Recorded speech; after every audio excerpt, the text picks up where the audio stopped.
Hello, everyone. Welcome to another episode of Simply Nerdy, where we finally get to nerd out about official confirmation of the Switch 2! Woohoo! Finally!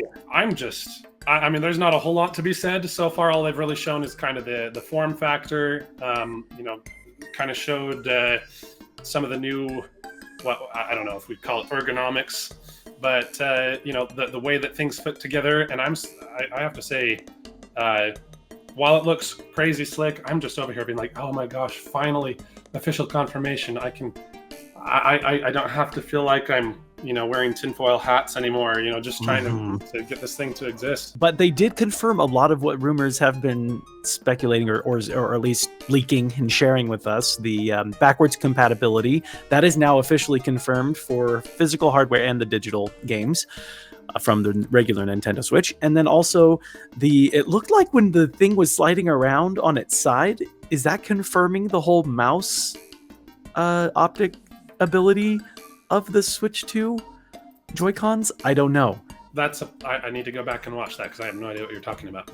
Yeah, and so after it shows the Joy-Con extend the side so that it has the magnetic clip in there, it also put it on the side and starts snaking around on the table.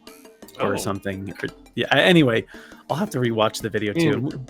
So there's a few things that have been confirmed. Of course, extra ports on the Nintendo Switch itself. It showed that it's bigger. It showed that the Joy-Cons are larger. Anyway, it's about time, Nintendo. Let's just put it that way. Yeah. It's the most beautiful water buffalo I've ever seen. I'm a little bit sad that we're not getting it as soon as some of the rumors suggested we might. They'd been talking about maybe the possibility of another March release.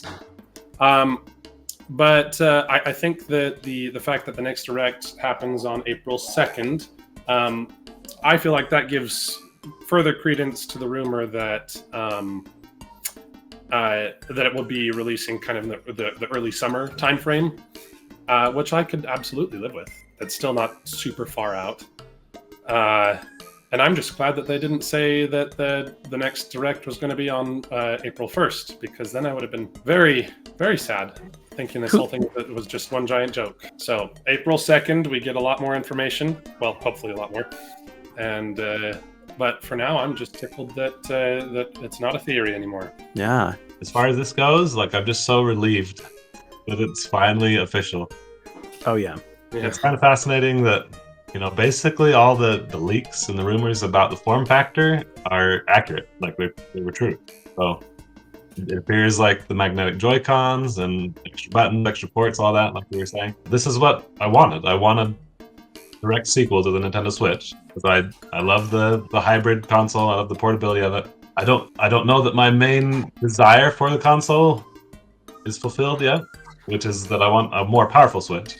At the end of the video, the reveal trailer, they did say something about the Switch 2 will have some exclusive games. It's probably a promising sign. It'll have a significant upgrade, right? Yeah, no, that's true. I would say at this point, it's a foregone conclusion that it will be more powerful. The question is how much. I think that's really the only question that remains. It won't be as powerful as some people want, I'm sure. But hopefully, I mean, what I'm looking for is enough. I want it to be powerful, more powerful enough. Right. Yeah, no, I'm afraid that there are some people out there who are always going, if it's not as powerful as a 5090, then it's garbage. Let's just put those people's opinions on the side, because obviously they're not looking into reality. I think we can safely say it's not going to be what people would call cutting edge or current gen, depending on who you're talking to. But my suspicion is, after all the stops they've pulled out to make this thing look so slick and fancy, which is already kind of a very non-Nintendo move based on their usual history, I have reason, for me at least, to hope that it's going to be accompanied with a suitable increase in power. And for me personally, I've said this for a while, the PS4 was the point where I didn't need any more power increases. The difference between it and the PS5, meaningless to me. I mean, okay, greater draw distances. You can pack just a few more pixels on the screen. Cool. I don't care. Go to the PC if you're wanting to min-max. But when we're talking about the Switch 2 potentially being as powerful as a PS4, great. That is all I will ever need. And that's what I hope we find out. Anyway. And on our Discord, some people were like, as we were discussing rumors, they're like, by the way, this was a game on PS4, and it was like Ghost of Tsushima or something like that. And it just looked crazy. So this is the kind of games that PS4 can play. So if that's it, then like it'll be a major upgrade over the current Switch. No, it's exciting. It's good to have some official confirmation, and it also confirms a lot of what the rumors are saying. So that does make me excited, though at the same time I can't say I'm as relieved as I would have liked to have been, just because they'd given us just a little bit more information. Yeah, that I feel like it was a lot of information that I already knew, thanks to the leaks. Yes. Well, it's just confirming what we know, basically, at this point. Given the way Nintendo works, I would say perhaps the more accurate way to state that is it's confirming things we already suspected. There was every possibility that Nintendo was going to come out and say, we've made the Nintendo walking stick, so that's, I mean, yeah. Or they'd be like, Alarmo is actually the Switch 2. Designed specifically to get you off your butt and outdoors instead of in front of screens. And are there other signs besides the new course that it is a new Mario Kart game and it's not just a wave of DLC for Mario Kart 8? I think you'd probably just have to like go frame by frame to really just determine that. And I don't care enough about Mario Kart to do that myself. I know Nintendo cares because that's the game that never stops being in the charts for them. So I don't understand, but I'm also glad it exists because that would be a smart launch game. So yes, for sure. I'm hopeful that with like an easy update, most of the current Switch games we have will have some kind of performance upgrade, right? Like on Switch 2, we can play Echoes of Wisdom without any frame drops. Without frame drops, yes. I would instantly replay the game just for that new experience. Me too.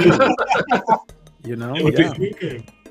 And these are the kind of details we don't know for sure, but it seems like we could hope for it at least, right? We could hope that we know the current Switch games are backwards compatible.